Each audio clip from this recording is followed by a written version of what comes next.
I never thought borrowing my dad's phone for a quick call would turn into the moment that changed the way I saw my entire family. It was supposed to be nothing, my phone was charging in the other room, and I just needed to confirm a meeting time with a client.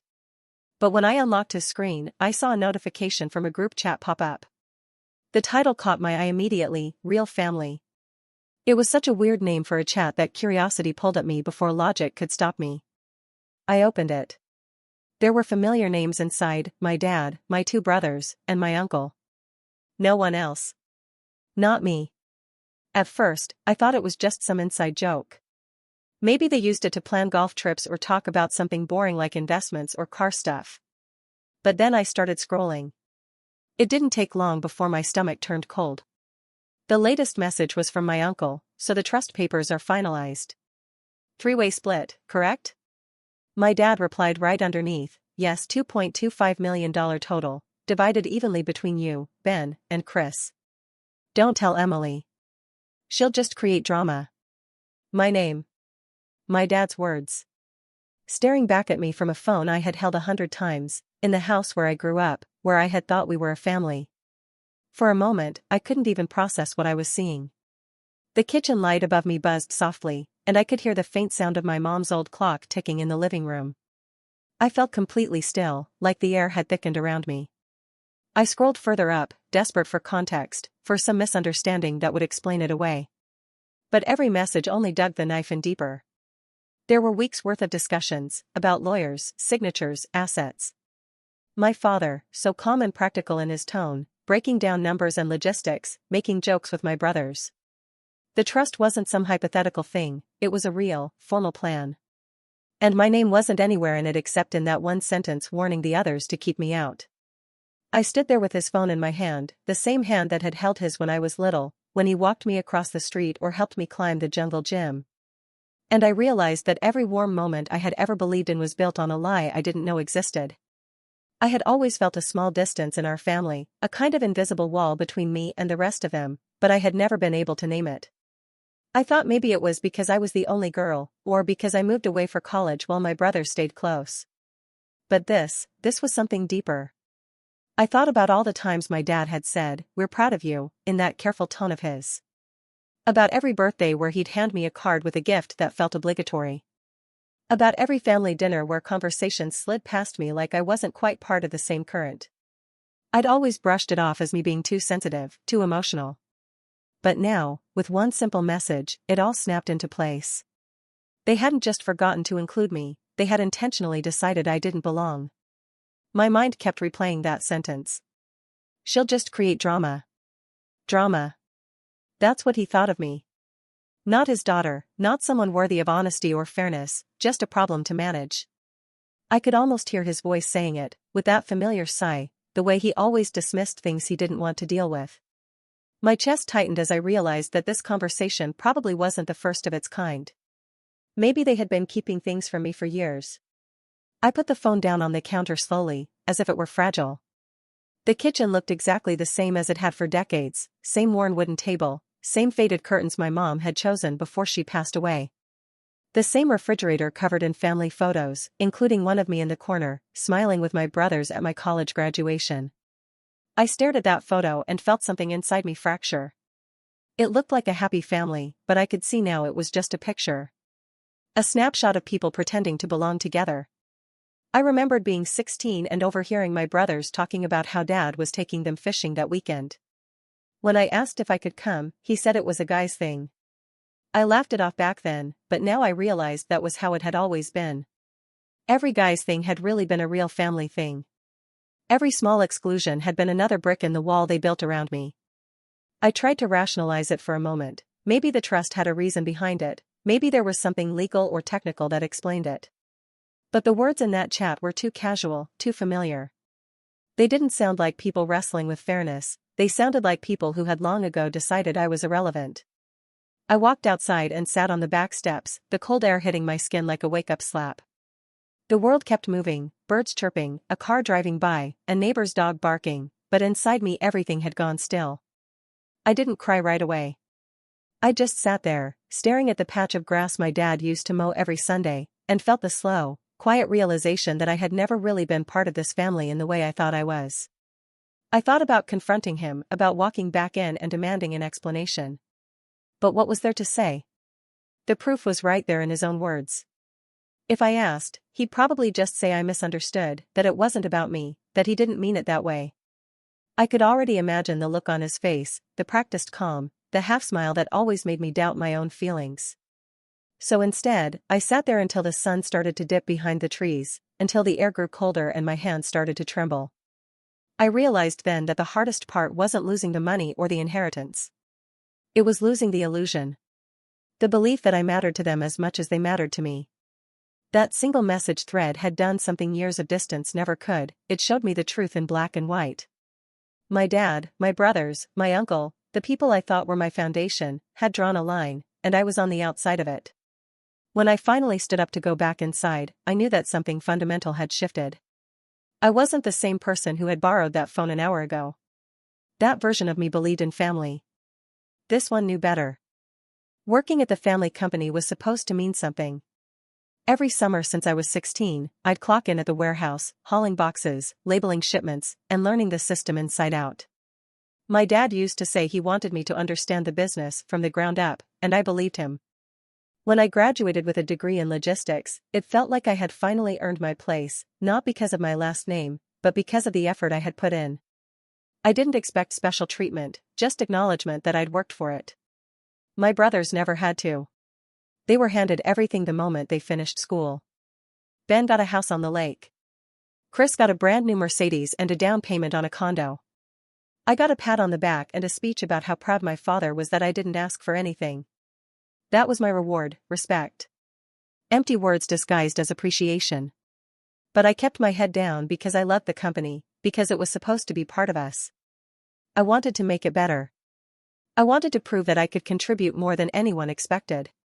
The first real change I made came during my second year after college.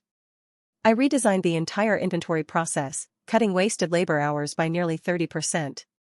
I spent months staying late, documenting every inefficiency, building training manuals, teaching new hires how to run the system.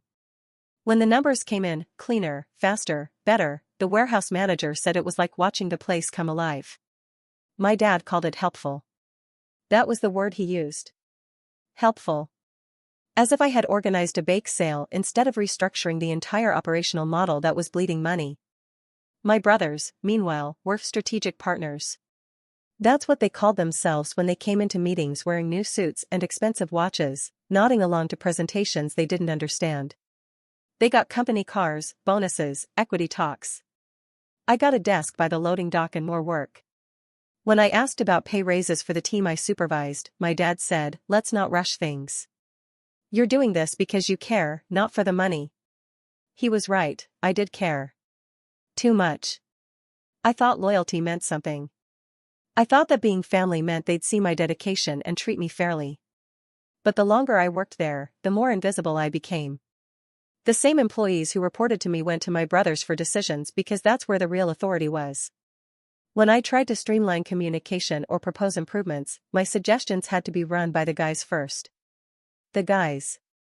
As if I were an outsider consulting for my own family. I can still remember the day I realized how deep it went. There was a board meeting, one of those rare ones where all the department heads gathered.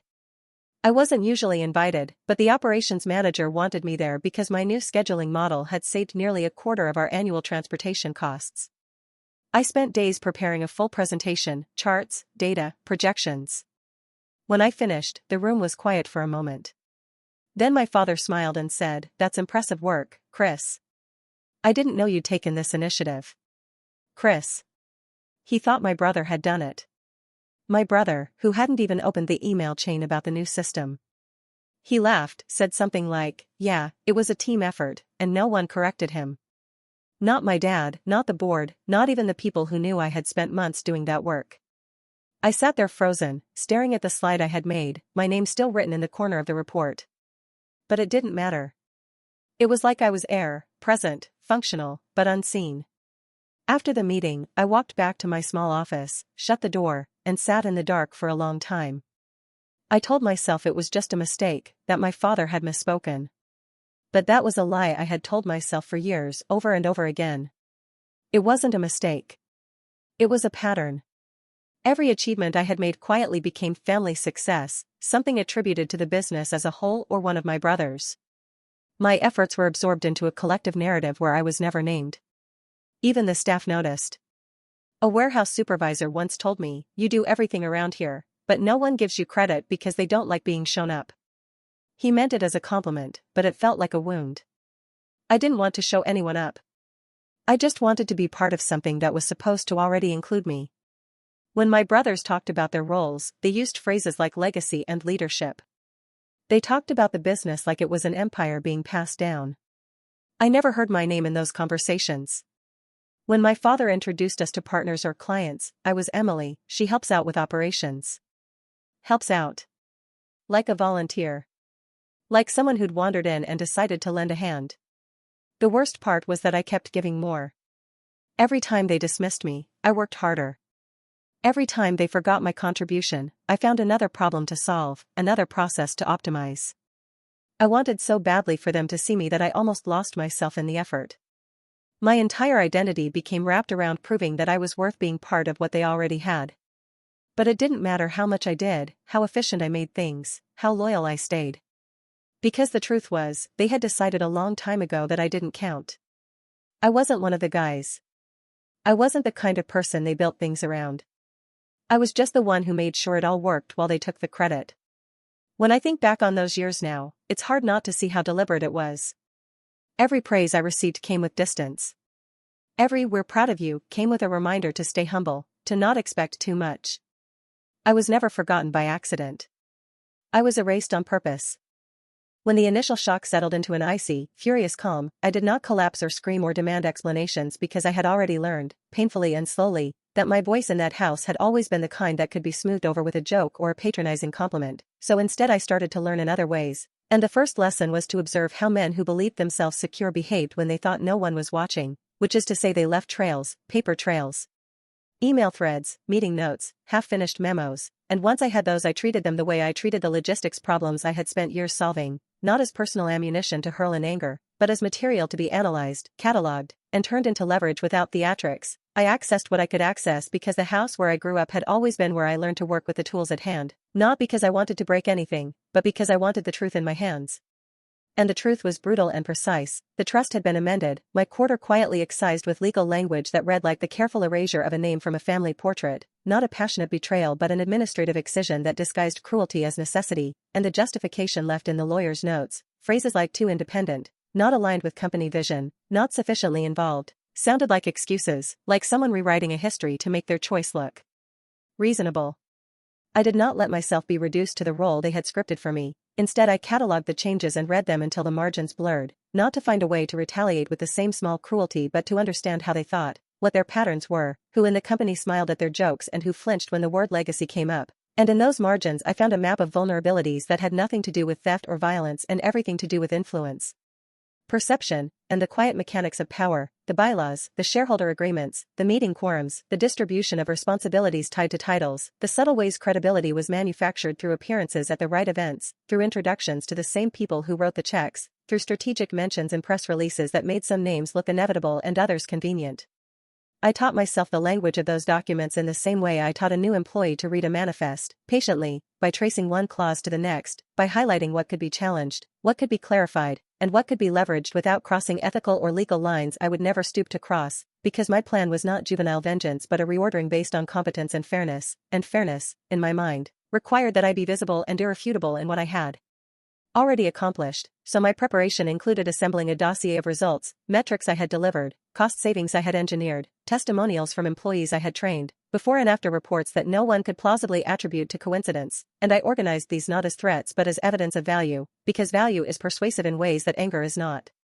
I reached out, discreetly and carefully, to the people who mattered outside the family circle, the operations manager who had once corrected a client on delivery times and whose respect I had earned through accuracy, the longtime accountant who noticed patterns in cash flow, a small roster of suppliers who appreciated predictable schedules, and I listened to them more than I spoke, learning where the company was fragile and where it was strong, which managers felt overlooked, which teams were overworked, which contracts were neglected, because an effective intervention would be born of fixing those things visibly and sustainably, which would then make it impossible for my contributions to be casually dismissed as helpful or supportive the way they had been before.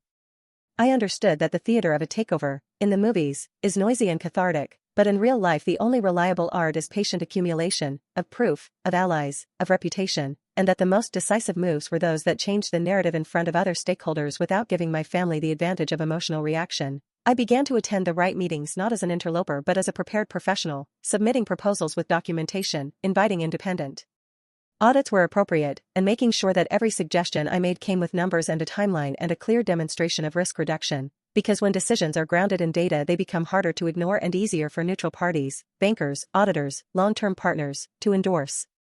At night I would sit with the amended trust and the old trust side by side and let the lawyerly language show me exactly what had been reallocated and why those justifications could not, in my opinion, stand up to scrutiny if examined publicly with transparency and reason. And I started compiling a list of non-confrontational actions that could protect what I had legitimately earned and highlight the erosion of process without framing it as a personal attack, things like requesting formal minutes of past board decisions, insisting on standard procedures for amendments, calling for independent review when conflicts of interest might exist, small procedural nudges that would expose the pattern of exclusion without needing to shout about it.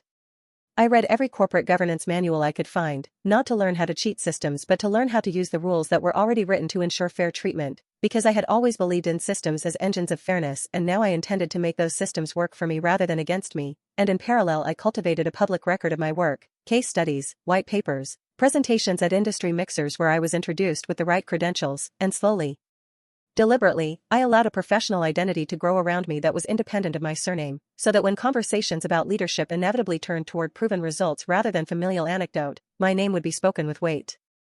I never once entertained the idea of exposing private family communications for spectacle. Cruelty does not become justice simply because it is visible, and I knew that humiliating them would satisfy something in the moment while permanently poisoning any possibility of an honest conversation later, so I focused on making my case in places that had institutional authority, bankers, auditors, long-standing clients, because institutions can enforce fairness in ways that words alone cannot, and because I wanted the rectification, if it came, to be about correcting a systemic wrong rather than revenge masquerading as triumph. My plan, such as it was not dramatic and it did not require a single raised voice. It required endurance, exemplary work, paperwork that could not be dismissed, relationships with people who valued competence over bloodline, and a steadfast refusal to be reduced to the caricature they had drafted for me. And while I recorded every new victory and every slight alike, I kept my emotions tightly controlled because emotions, as I had learned the hard way, make for easy manipulation in the hands of those practiced at it, and I intended to be unmanipulable, precise, and patient until the day the narrative could no longer be sustained without acknowledging me. There was a quiet satisfaction in the metamorphosis itself, where once I had sought their approval with a hunger that left me raw, now I built a foundation outside of their definitions, and that foundation felt steadier than any inheritance could have been because it was earned and visible and mine, and in that steadiness I found a new kind of power, the ability to insist on being treated as an equal, not by threatening them but by offering incontrovertible proof that the company's health improved when my expertise was recognized and when governance was fair, and that insistence, applied calmly and expertly, was my form of war, not a scream but an unrelenting demonstration that would make exclusion expensive and irrational in the eyes of the very people whose judgments had mattered before. When my father called me into his office to tell me I would be flying to Vancouver, he spoke to me in the same measured tone he always used when assigning a difficult task, the kind that made me feel both trusted and tested. A major supplier relationship was at risk, he said, and the contract represented nearly a quarter of our West Coast distribution volume. Ben and Chris were too busy with leadership matters, so it was up to me to go fix it. The words carried an edge that felt almost dismissive, like he was handing me something messy to clean up rather than something important to protect, but I accepted anyway because solving problems was what I did best, and somewhere deep inside I still wanted him to see that. I arrived in Vancouver with a binder full of data, a presentation I'd built myself, and a clear plan to salvage the partnership that my brothers had almost lost through arrogance. The supplier, a family-owned firm called Riverview Logistics, had been quietly edging toward terminating their contract after repeated late payments and poor communication from our team. They wanted reliability, transparency, respect, things our company used to pride itself on before my brothers turned every interaction into a negotiation for dominance. I spent 3 days meeting with their leadership, listening more than I spoke, mapping out where we had failed and what could be done to rebuild trust. By the end of the week, I had not only convinced them to renew but to expand the deal, locking in a 5-year agreement that would stabilize our shipping lanes across the Pacific Northwest. My father called it a win. He sounded surprised, as though he hadn't expected me to succeed. But something had changed in me since the night I discovered the trust documents. I had stopped believing that saving the family business meant saving my place in it. Every late night in that Vancouver hotel room, surrounded by spreadsheets and contracts, I kept returning to the same thought: I could do this myself, and I could do it better. Not as a rebellion, but as a correction. If they could erase me from their legacy, I could build one that didn't require their permission. Riverview's executives were the kind of people who respected quiet competence. They noticed the details, the way I had audited our shipping metrics, how I could quote rates from memory, how I treated their operations manager with the same deference as their CEO. On the third day, during a dinner overlooking the harbor, the CEO, a man named David Kerr, mentioned that they had been burned before by distributors who treated them like subordinates rather than partners. I told him, honestly, that I knew exactly what that felt like. He asked me what I would do differently if I were in charge of my own logistics network. I didn't plan the answer that came out of my mouth, but it felt like something that had been forming for years. I said I would build a company rooted in collaboration, where transparency wasn't a favor but a foundation, where efficiency wasn't achieved through control but through trust. He leaned back, studying me for a long moment, and then nodded slowly. "That's how we used to do business," he said. The next morning, we finalized the renewal documents, but after the meeting, David asked me to stay behind. In a quiet conference room with a view of the mountains, he told me that if I ever wanted to build something new, something separate, Riverview would be interested in being an anchor partner. I didn't commit to anything right away, I couldn't. But the idea landed in me like a heartbeat that wouldn't quiet down. That evening in my hotel room, I opened my laptop, created a blank folder, and typed a name at the top: Cascade Supply Partners. It started as a whisper of a plan, an outline built from experience and long-buried resentment. I used what I knew: supplier networks, cost structures, shipping algorithms I had designed myself, to model what a modern, cooperative logistics network could look like. I wasn't stealing anything, I was using the same skills they had ignored, applying them where they could actually matter.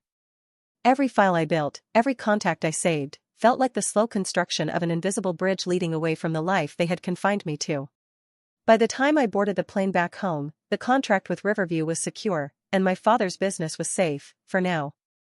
But inside my laptop sat something entirely different, a set of documents and projections that marked the beginning of my own company, one born not out of rage but clarity. Cascade Supply Partners wasn't a declaration of war, it was the quiet embodiment of everything they had underestimated in me. As the plane cut through the clouds, I looked down at the Pacific and thought about how many times I had flown for them, fixing problems, cleaning messes, holding together something that had never held me. Now, for the first time, I felt the faint, thrilling sense that I was no longer patching their empire, I was building my own. And no one, not my father, not my brothers, not anyone in that real family chat, had the slightest idea it had already begun. When I returned from Vancouver, I walked back into the office with a calm, composed smile that felt almost like armor. I shook hands, accepted congratulations for saving the contract, listened to my father's brief nod of approval, and pretended that every word still mattered to me. I played the part perfectly because I had spent my whole life rehearsing it: the dependable daughter, the competent one, the silent engine behind other people's success. It was a role that had once hurt me, but now it served as cover. While they saw compliance, I was laying the foundation for something far greater, and the beauty of it was that no one suspected a thing. Each morning, I followed the familiar rhythm of the office: coffee in the break room with the warehouse managers, quick check-ins with the logistics team, quiet efficiency that drew little attention. I nodded through meetings where my brothers took credit for collective wins, and when my father praised them for stepping up, I smiled. It was almost too easy to let them underestimate me. They had done it for so long that my obedience looked natural. They thought I had accepted my place again, that the business trip had humbled me, that I had come home grateful to belong. In truth, every polite smile was a small deflection, every yes was a calculated delay. At night, my real work began. I met with attorneys who specialized in corporate formation and intellectual property, the kind who knew how to craft airtight contracts and discreet partnerships. I spent hours in quiet conference rooms with people who didn't ask unnecessary questions, reviewing incorporation papers for Cascade Supply Partners. Every clause was reviewed twice, every contingency accounted for. The company existed on paper before it existed in reality, but the structure was solid: flexible ownership, distributed equity, profit-sharing incentives designed to reward collaboration instead of hierarchy. The very things my father's empire lacked were the pillars I was building around mine. I recruited quietly, one conversation at a time. There were people in the logistics world who had left our company disillusioned by how things were run, good people, smart people, discarded because they weren't loud or loyal enough to my family name. I reached out to them, not as their former superior but as someone who remembered their worth.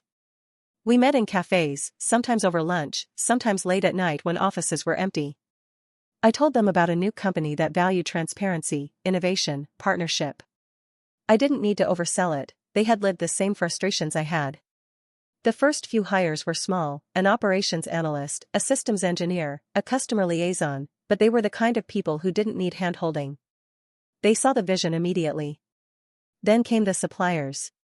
For years, my father had dismissed smaller vendors, the regional manufacturers and transport providers who didn't fit his model of control. He called them unreliable because they wanted fair terms. I remembered every name he had written off, every partnership he had let die out of arrogance, and I began reaching out to them again. My position at his company gave me access to the same contact lists, the same negotiation portals, the same data that had once been used to reject them. I didn't lie, I just didn't volunteer certain details. I told them I was working on a new collaborative platform focused on optimizing supply chains, and most of them were eager to talk. They hadn't forgotten how they had been treated before, and I hadn't forgotten how capable they were. With each new agreement I signed, I felt something shift inside me. It wasn't the thrill of rebellion, it was the quiet, measured satisfaction of correction.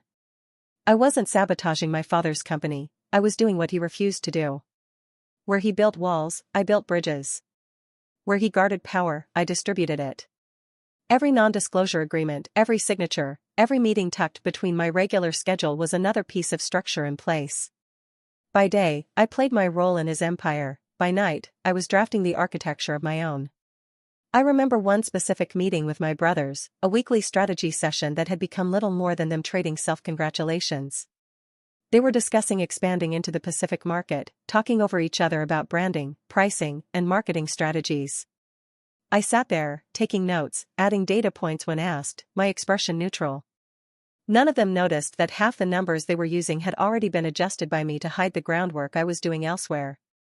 They believed they were at the center of everything, yet all their power was built on assumptions I had quietly restructured. My father often liked to say that business was about control, control of people, of perception, of outcomes. He believed that trust was a weakness, that emotion made you reckless. But as I watched him run his meetings, I saw how brittle that philosophy really was. His empire looked solid, but it depended entirely on fear and deference. Remove those, and it would crumble under its own weight. Cascade supply partners would never rely on that kind of fragility. Mine would be built on cooperation strong enough to endure scrutiny, adaptable enough to thrive without manipulation. There were moments when the contrast between my two worlds became almost surreal. I would spend the afternoon optimizing routes for my father's company, then meet that same evening with a small shipping firm to discuss joining Cascade's network under fairer terms. I would nod along to my father's speeches about loyalty, knowing that half the people in the room would soon be working with me.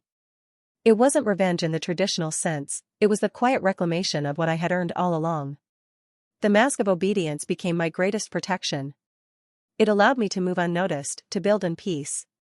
They thought they had successfully contained me, that I was once again their compliant daughter doing what she was told. They never realized that every order I followed, every report I completed, every polite conversation I had, was another stone laid in the road that led away from them. A better road.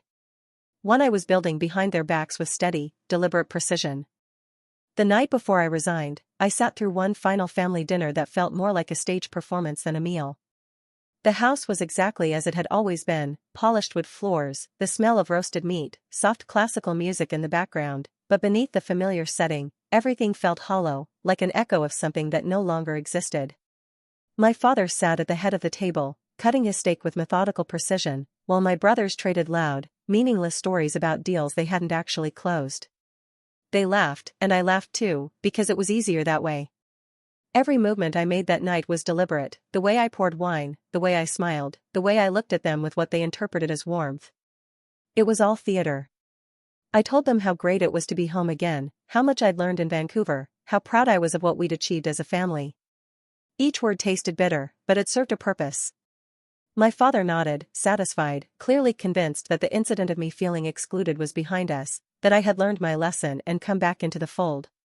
He even made a small toast, to family and to new beginnings, and everyone raised their glasses. I smiled, lifted mine, and met his eyes without flinching. It was the easiest lie I'd ever told.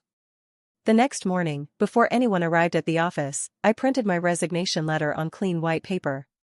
It was simple, professional, unremarkable: 2 weeks' notice, gratitude for the opportunities, best wishes for the company's future. There was nothing in it to betray what I actually felt. I left it on my father's desk, sealed in an envelope with my name written neatly across the front. Then I went to my office and began clearing my things, quietly, efficiently, the same way I'd worked for years. A few framed certificates, some personal files, a small plant. By the time he came in, everything was in order. The moment he saw the envelope, I heard the change in his footsteps before I saw his face.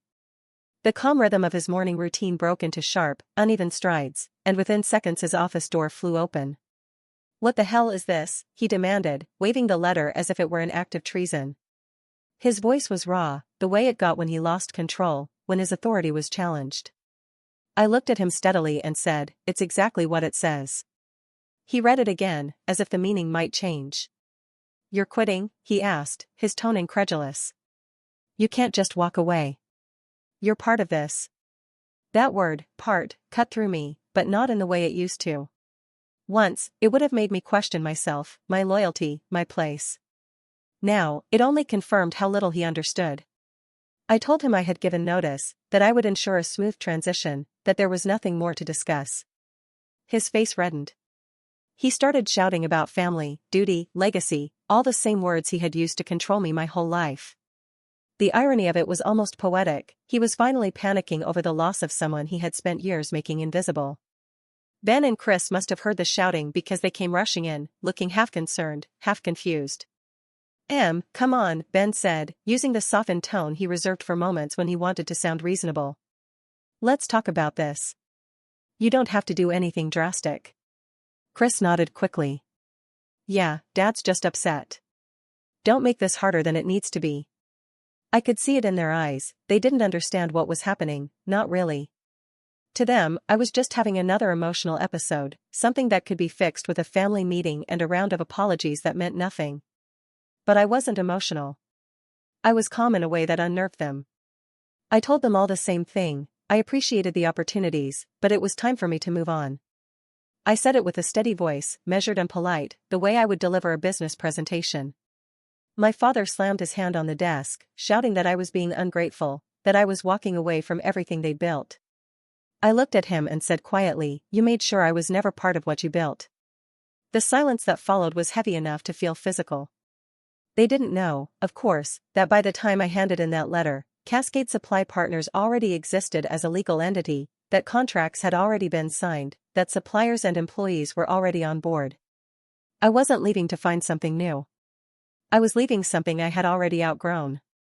While they stood there arguing, I was thinking about the first shipments scheduled under my company's name, the systems already being implemented, the foundation that had taken shape quietly under their noses. My father demanded to know if someone had offered me another job. I told him no. He laughed bitterly, said I'd come crawling back once I realized how hard the world was outside. I didn't bother to argue. I had spent too many years trying to make him see me. Now, I didn't need him to. My brothers hovered behind him, exchanging glances, whispering for me to just calm down, to not make a scene. But there was no scene to make. I picked up my box of belongings, thanked them for their time, and walked out. As I passed through the glass doors of the building, I caught a reflection of myself, composed, steady, unflinching. For years, I had believed that obedience kept the peace, that patience would eventually earn respect. But in that moment, I understood the truth: obedience had been their illusion, not mine. They had mistaken silence for submission, and that mistake had cost them everything. I didn't slam the door. I didn't look back. I walked out the same way I had walked in every day for years, calm, professional, efficient. Only this time I wasn't coming back. When Cascade Supply Partners officially launched, it was nothing glamorous or grand. There was no ribbon-cutting ceremony, no press release, no announcement to shake the industry.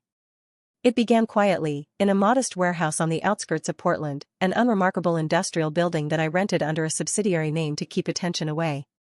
Inside that space, the floors were still marked from the previous tenants, the lights flickered a little, and the paint on the walls was a dull gray, but to me, it felt like possibility made real.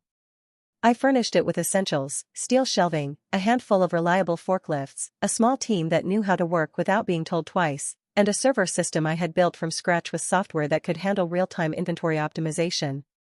It was humble, but it was mine. Our first 6 clients were suppliers I had built relationships with over the years, small to mid-sized operations that had once done business with Bradford Distribution before being pushed out for not meeting our standards, which was my father's way of saying they refused to bend completely to his terms. These were people who remembered being lectured by my brothers, who remembered contracts rewritten at the last minute, who remembered invoices that arrived late or inconsistent. When I called them, they didn't ask for a pitch. They asked how soon we could start. At first, I expected to scrape by. 6 clients wasn't enough to make a dent in Bradford's numbers. But I wasn't trying to compete in size, I was competing in reliability, in integrity, in the kind of professionalism my family had forgotten. I structured our contracts so that suppliers shared a percentage of the efficiency savings from our new systems. It was simple: the more streamlined we made their operations, the more everyone profited. No hidden fees, no arbitrary penalties. And it worked. Within 2 weeks, word began to spread through the network. People started reaching out, quietly, discreetly, asking if I had capacity for another account. I did. Each new contract I signed came from the same story told in different forms: someone tired of Bradford's arrogance, someone who wanted collaboration instead of condescension, someone who had heard that there was a new company doing things differently. They didn't know it was me at first. That was part of the plan. I kept the Cascade branding clean and minimal, professional but not flashy. It didn't carry my family name, and I didn't attach my face to it right away. I wanted it to grow on merit, not scandal. Meanwhile, at Bradford, they were oblivious. My brothers assumed I had left for some corporate position in another city. My father didn't speak of me at all. He probably thought ignoring me would make me disappear.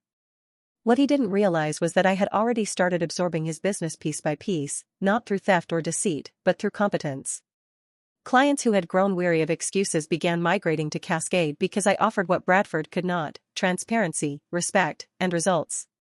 By the end of the first month, the warehouse that had once felt too big was starting to feel small. Orders were steady, cash flow was positive, and the team I had assembled moved with precision. There was no hierarchy, no power games, just people who believed in the work. I still remember standing in the middle of that warehouse one night, the hum of forklifts in the background, my laptop balanced on a shipping crate as I finalized our 22nd account. It was a regional medical supply company that had been with Bradford for nearly a decade. Their operations manager told me he couldn't handle the constant policy changes and lack of communication anymore. He wanted something stable, predictable, human. I promised him exactly that, and within days, he signed the contract. When I saw the confirmation come through, I realized what that meant. In 2 months, Cascade had gone from an idea on my hotel laptop to a functioning, growing network with 22 active clients, many of whom had once belonged to my family's company. It wasn't a hostile takeover, it was a quiet migration driven by reputation. Bradford Distribution had spent years treating people as replaceable. I treated them as partners. That simple difference was enough to make the whole structure begin to tilt. I didn't gloat. I didn't even allow myself to feel triumphant. What I felt was focus, the steady sense of something inevitable unfolding exactly as I had designed it. Bradford's loss wasn't dramatic or explosive. It was slow, silent, and entirely self-inflicted. They had built their empire on dominance, I was rebuilding the landscape beneath them on cooperation. And while they carried on, unaware, I continued to expand one contract at a time, one conversation at a time, until their foundation began to show its cracks. The irony was that my father would have admired the efficiency of it if he'd seen it for what it was. Cascade ran smoother than Bradford ever had, leaner, smarter, more adaptable. There was no wasted motion, no inflated titles. Just systems that worked and people who cared. And as the second month closed and the client list passed 20 accounts, I finally understood something I had never been able to grasp while working for them: the power they'd denied me wasn't something they could have given. It was something I had to take by proving they were never necessary for me to succeed. By the time the third month began, the calls from old suppliers, former employees, and even a few disillusioned clients of Bradford were coming faster than I could return them. My name hadn't even been spoken yet, but my company's reputation was spreading across the same circles my father used to dominate. The more they tried to control the narrative, the more people slipped through their fingers. And for the first time, I didn't feel invisible. I felt inevitable. It was almost poetic, the way they came crawling back. I remember the exact afternoon Julian showed up at my office, the same brother who used to laugh at my spreadsheets, who once called me overly emotional for someone who just handles logistics.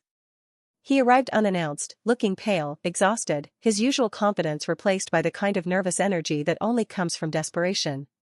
My assistant knocked gently on my door before letting him in, her voice uncertain as she said, "There's someone here to see you." When I looked up and saw him standing there in his tailored suit, hands trembling slightly around the leather folder he was holding, I knew exactly why he had come. Cascade had been gaining clients steadily for months, and Bradford's numbers had begun to slide in equal measure. Suppliers were quietly breaking contracts, redirecting orders to us, choosing the stability and transparency that my family's business had long stopped offering. The industry was small, word spread quickly. I had received whispers from mutual contacts that Bradford's leadership was panicking, that my father was furious and confused, that they couldn't understand how some upstart was cutting into their long-term relationships. I didn't confirm anything. I didn't need to. The silence was doing the work for me. Julian walked into my office as if he was entering a courtroom. He tried to smile, but it faltered halfway. "Emily," he said, his voice brittle, "you look great. The place looks great." I gestured for him to sit, though I didn't offer coffee. My office wasn't extravagant, modern furniture, a few plants, a large window overlooking the warehouse floor, but it radiated order and quiet control. It was everything our father's empire had pretended to be. He opened the folder and started talking almost immediately, as if rehearsed. He told me that things had been challenging at Bradford lately, that Dad had been rethinking some decisions, that the company missed my perspective. The words came out polished but hollow. I didn't interrupt. I watched him, my hands folded on the desk, the same calm expression I'd worn for years while being dismissed in meetings. He hesitated before saying, "Look, we know what's going on. Cascade's been successful. We get that. But we're family. We don't need to be competing like this." There it was. The attempt at unity, invoked only when power was slipping away. I let the silence stretch long enough for him to start fidgeting. "What do you want?" he finally asked. The question sounded like surrender, like a man realizing that the leverage he thought he had no longer existed. I told him the truth, simply, quietly, to be treated like I mattered. The words hung in the air for a moment. He nodded quickly, eager, like he could fix it now that I'd named it. But I added, before he could speak again, "But now, I don't need that." His expression cracked, first confusion, then something close to regret, though I couldn't tell if it was real or just strategic. He began listing offers as if reading from a script. They were willing to reinstate my equity, he said, restructure the trust, even grant me a seat on the board. My father had authorized it all, apparently. He said they recognized mistakes had been made. He used that word, mistakes, as though my exclusion had been an accounting error instead of a deliberate decision to erase me. Each sentence was another performance, polished in tone, empty in meaning. I listened without reaction. The more he talked, the more obvious it became that none of it had to do with remorse. They didn't want reconciliation, they wanted containment. Bradford's reputation had begun to take a hit. Clients were asking questions about why so many of their former partners were moving to Cascade, why so many old contacts were speaking highly of a company led by a woman with my last name. They were afraid the narrative was slipping out of their control. When he finished, I told him I appreciated the offer, but I would be declining everything. His face tightened. "Emily," he said, leaning forward, "this isn't about control. We just want to make things right." I smiled then, not cruelly, but with the kind of quiet certainty that comes from finally seeing through every illusion someone has ever tried to sell you. "No," I said, "you want to fix optics. I wanted permanent change. Those aren't the same thing." For a moment, he looked like he didn't understand, as if the words were in a language he hadn't learned. Then he sighed, defeated, and closed the folder. "Dad's not going to take this well," he said softly. I told him I was sure he wouldn't, but that didn't make it my problem anymore. He stood up slowly, like someone much older than he was, and looked around my office one last time. "You really did all this yourself," he said. It wasn't a question. When he left, I sat for a while in the quiet that followed. Through the glass wall, I could see my team moving efficiently across the warehouse floor, clipboards in hand, forklifts gliding smoothly between aisles. Every detail of the place, the hum of machines, the steady rhythm of work, felt like proof that I had already created the change I'd once begged for. They had offered me a return to a structure that had never truly included me, a seat at a table that had always been designed to keep me in my place. I didn't need it anymore. That meeting wasn't a victory in the loud, cinematic sense. It was something deeper, cleaner, a closing of a door that had been left half open for too long. They had come expecting negotiation. What they found instead was a woman who no longer required their permission to exist. The unraveling didn't happen in a single dramatic moment. It was gradual, quiet, almost methodical, the way a building begins to sink when its foundation has been eaten away by years of neglect. Cascade grew steadily, week by week, contract by contract, while Bradford began to buckle under the weight of everything it had ignored. I didn't need to do anything to accelerate it, the cracks were already there. All I had done was remove the illusion that had kept them hidden. The first signs came from suppliers. Word spread through the network that Bradford's payment schedules were inconsistent and that their leadership was restructuring agreements without warning. Those who could afford to leave began doing so. Some of them came to Cascade, drawn by our transparent contracts and our reputation for fairness. Others simply pulled their business elsewhere, unwilling to gamble on instability. By the end of the quarter, Bradford's client retention reports showed a 28% drop, a number that would have been catastrophic for any established distributor. Inside the company, they told themselves it was temporary, a dip caused by market fluctuation. But the truth was simpler: people were leaving because they were tired of being treated like they didn't matter. I heard things through quiet channels: former employees who still reached out, vendors who spoke in cautious tones about delayed shipments, overworked managers who mentioned that morale had hit rock bottom. The culture that my father had once ruled with certainty was corroding from within. Employees no longer trusted the leadership. Turnover spiked. Meetings that used to be filled with self-congratulation turned into sessions of blame and confusion. My brothers, who had always thrived on my father's approval, began to turn on each other. Julian was the first to waver. After his visit to my office, his demeanor changed. I heard that he started skipping management meetings, spending long hours in his office with the door closed. When the industry trade publication ran an article about Cascade's disruptive new model and its rising share in the Western Corridor, his name wasn't mentioned at all. My father was, briefly, quoted. The line was short: every company faces competition. We'll adapt. But he didn't. Within weeks, Julian was approached by a logistics startup offering him a senior position. It was the kind of job he used to dismiss as beneath him. This time, he accepted. I learned about it through an internal leak from one of the accountants who used to report to me. She said Julian cleared out his office overnight, no goodbye email, no announcement. Marcus lasted longer, but only because he was slower to recognize a sinking ship. He'd always been more concerned with appearances, the one who bought expensive watches and talked about brand image as if it were a product he could polish. When clients began pulling their accounts, he tried to spin it as an opportunity to redefine the company's direction. But by then, the direction had already been defined for him, downward. When their biggest regional client defected to Cascade after citing operational instability, Marcus started making quiet inquiries into real estate investment. It was safer, cleaner, detached from the family's collapsing legacy. I heard, through a mutual contact, that he sold most of his stock back to the company at a reduced rate and began visiting property listings in Arizona. And my father, he went silent. Completely. For a man who had built his identity on control, on the performance of command, that silence was the most revealing thing of all. The same voice that had filled rooms with certainty, that had dictated terms and dismissed dissent, simply stopped speaking. I imagined him sitting at his desk, surrounded by empty chairs, wondering how the structure he had built so carefully could dissolve so completely without a single act of rebellion. But it hadn't been rebellion. It had been evolution. The system he created couldn't survive without domination, and when that domination no longer inspired fear, it had nothing left to sustain it. Reports began to circulate quietly among their remaining partners: delayed shipments, unpaid invoices, management turnover.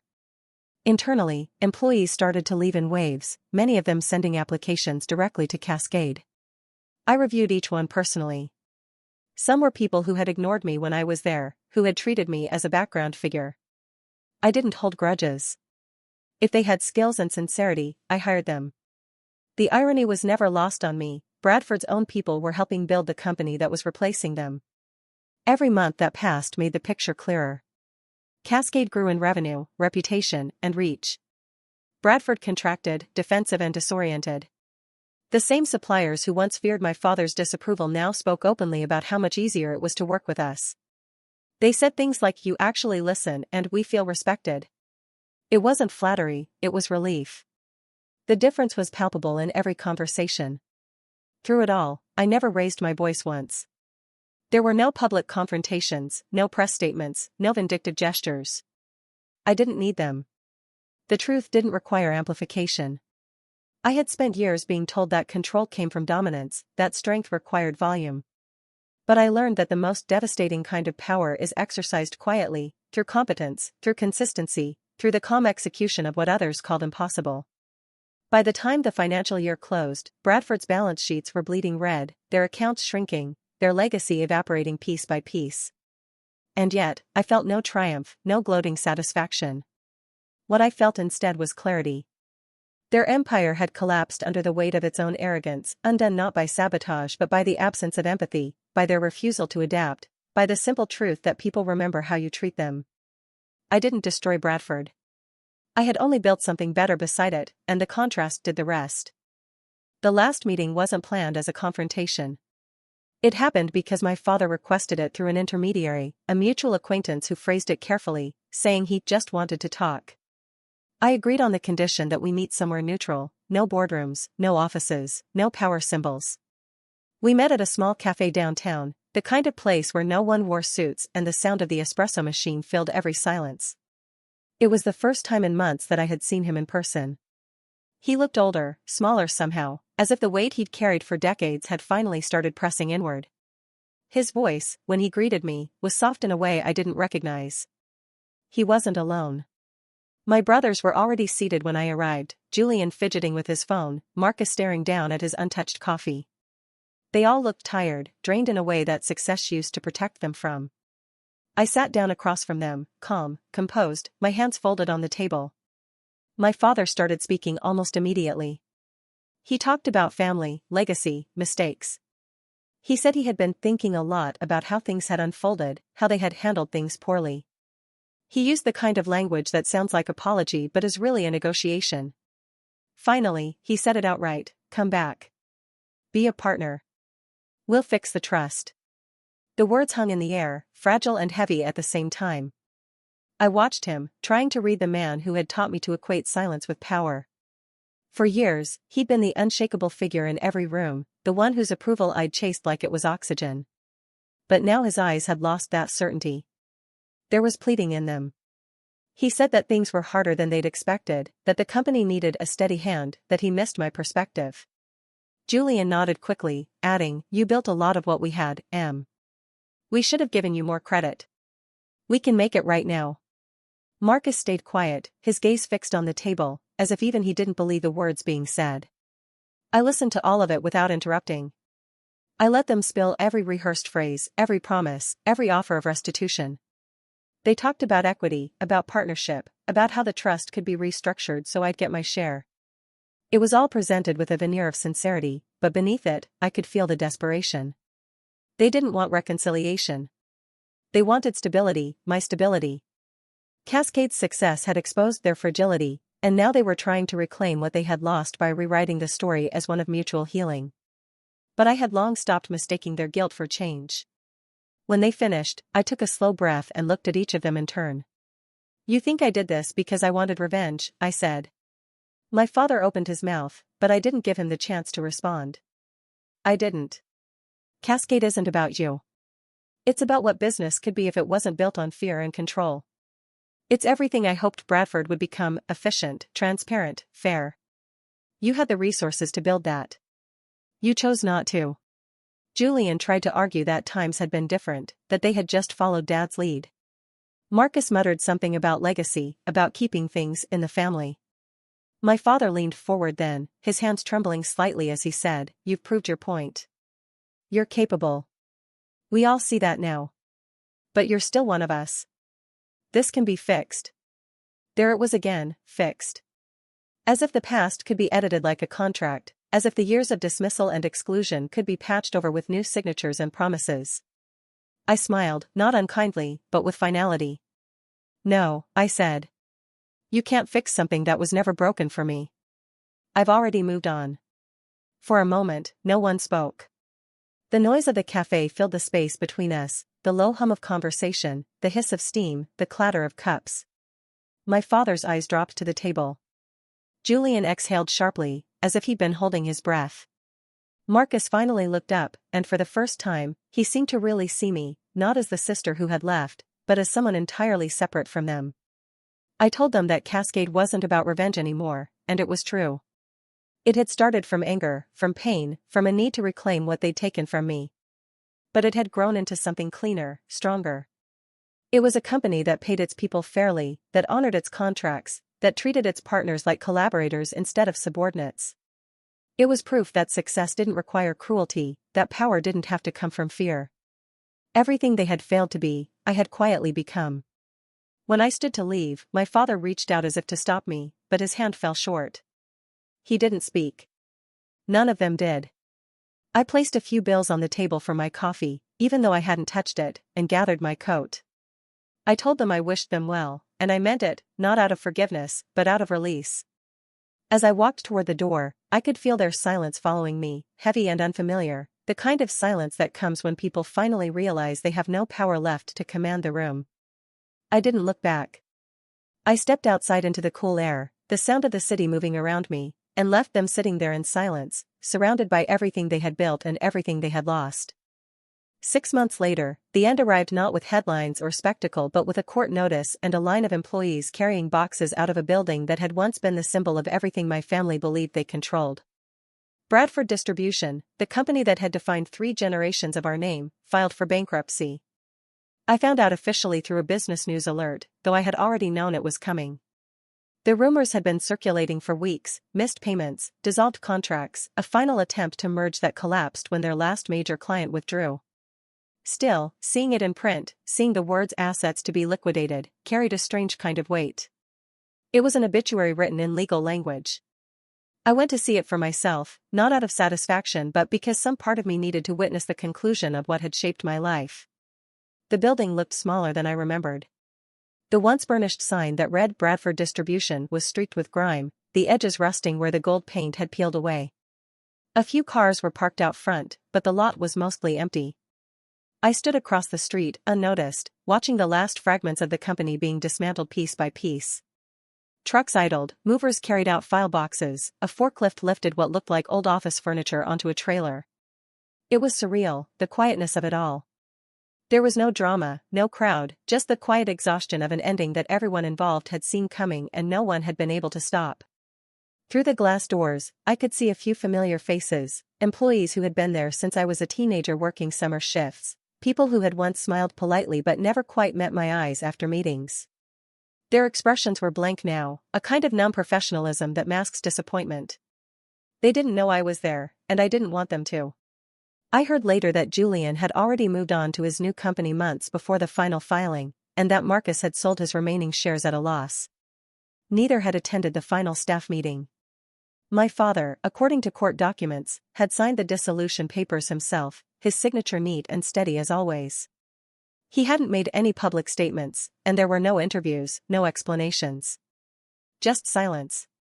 For a man who had built his entire identity around control, ending it quietly was its own kind of defeat.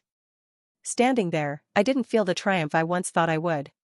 There was no rush of justice, no satisfaction in watching them lose what they had tried so hard to keep from me. What I felt was something cleaner, emptier, almost peaceful. Bradford had been a structure built on exclusion, on arrogance disguised as legacy. It wasn't destroyed by competition, it was undone by the very values that had kept me on the outside. They had taught me that belonging meant obedience, that silence meant loyalty, that family and business were the same currency. They had believed that erasing me would protect what they built. But in doing so, they had hollowed it out. Cascade continued to run just a few miles away, alive and steady, but I didn't think of that as victory. Watching the Bradford building being emptied, I realized it wasn't revenge that had carried me here, it was freedom. I had stopped fighting for their approval long before their walls came down. I had already built something that didn't require their validation. As the sun dipped behind the warehouses and the last moving truck pulled away, I stayed there a moment longer, standing on the opposite sidewalk. The air smelled faintly of dust and oil. A man came by with a crowbar and began prying the letters off the old sign, one by one. The B fell with a soft metallic sound, and for some reason, that was the moment it truly felt over. 3 generations of ambition, control, and silence reduced to scrap. I turned away then. Not smug, not triumphant, just done. They had spent years teaching me that I didn't belong, that I was an outsider in my own family. And in the end, that lesson became the one thing that set me free. Because what I finally understood as I walked away from that building was that I had never needed to belong to them to succeed. I had only needed to belong to myself. Cascade's rise was steady and deliberate, not a sudden explosion but a consistent climb built on the same principles that had once made me invisible in my family's world: discipline, precision, and a refusal to underestimate quiet work. Within a year, we had become one of the most trusted logistics networks in the region. Our clients stayed because we delivered exactly what we promised, on time, without excuses or manipulation. Our suppliers, once cautious and skeptical, began recommending us to others. They said we treated them like partners, not subordinates, and that simple difference became the cornerstone of our reputation. Every process, every relationship, every decision reflected the lesson I had learned in the hardest way possible: respect breeds strength, not fear. I built Cascade to be everything Bradford was not: transparent, efficient, and humane. The systems we used were lean and adaptable, the people were valued, the hierarchy was flat. I didn't run the company like a ruler, I ran it like an engineer fine-tuning a living structure. The more we grew, the clearer it became that what I had built wasn't just a business, it was proof that competence and integrity could coexist. The numbers followed naturally. Profits rose month after month. Partnerships expanded. Industry publications began to list Cascade alongside the region's top distributors, calling us a modern model for supply chain ethics and innovation. I didn't chase recognition, but when it came, I accepted it with quiet satisfaction. The irony was hard to ignore: in just over 2 years, I had earned more through my work than the trust fund they had once denied me could ever have provided. The wealth that had been held over my head as proof of my supposed exclusion had become irrelevant. My success wasn't inherited, it was engineered. Every dollar we made was built on systems I had designed, on strategies they had dismissed, on relationships they had thrown away because they didn't see value in collaboration. They had thought cutting me out would protect their control. Instead, it had freed me to build something stronger without them. My father called twice after Bradford's bankruptcy. The first time, he left a message that was brief and formal, the kind of voice he used with clients. He said he wanted to talk, that there are things we should discuss. The second message came weeks later, softer, his tone cracking slightly around the edges. He said he was proud of what I'd accomplished, that maybe he had been too hard on me, that family shouldn't end this way. I listened to both messages once, alone in my office, and then I deleted them. There was nothing to say. He had spent years teaching me that I didn't belong, that my place was conditional on obedience.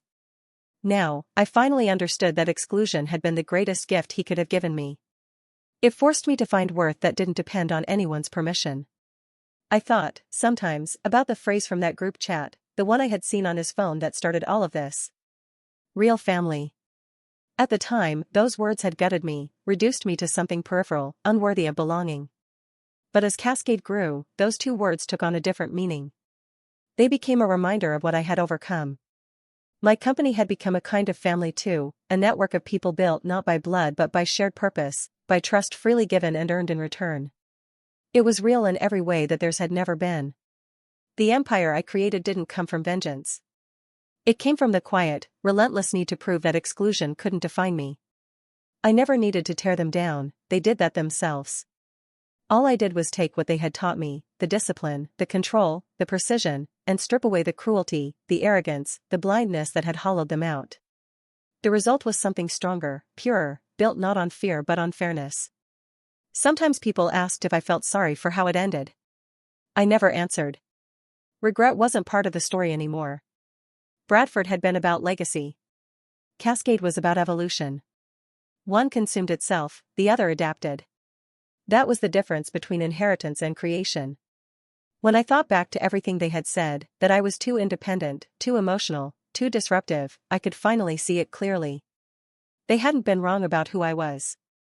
They had just been wrong about what those traits meant. Independence had made me unstoppable. Emotion had given me empathy. Disruption had made me innovate. They had called me not real family. And in the end, without shouting, without revenge, without ever raising my voice, I made sure they would never forget it.